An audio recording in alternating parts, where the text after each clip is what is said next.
تو حضرت عیسیٰ علیہ السلام اتریں گے اور عیسیٰ علیہ السلام ہی باب اللد میں دجال کو قتل کریں گے، اور انہی کے زمانے میں یہودیت کا پورا جو ہے اللہ تبارک و تعالیٰ زمین سے فتنے کو ہمیشہ کے لیے ختم کر دیں گے، صلیب کی قوتوں کو بھی توڑ ڈالیں گے، اور یاجوج ماجوج بھی آپ کی دعا سے ہلاک ہوں گے، اسی زمانے میں نکلیں گے، اور عیسیٰ علیہ السلام دعا کریں گے، اللہ ان پہ عذاب بیماری مسلط کریں گے، وہ مر جائیں گے، پھر عیسیٰ علیہ السلام دعا مانگیں گے، اللہ پرندے بھیجیں گے بڑے بڑے جو ان کو اٹھا کے سمندر میں پھینک دیں گے، اور پھر عیسیٰ علیہ السلام کے زمانے میں پوری دنیا میں عدل و انصاف کا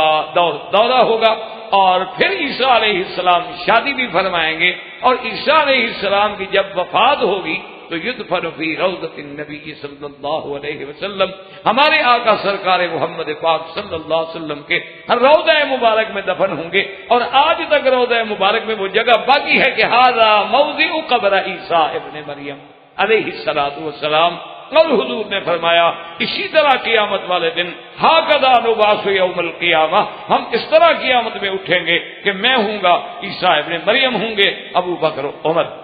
صلی اللہ علیہ وعلی آلہ واصحابہ وسلم تسلیما کثیرا کثیرا، واللہ تعالی اعلم وعلمہ اتم، الحمدللہ۔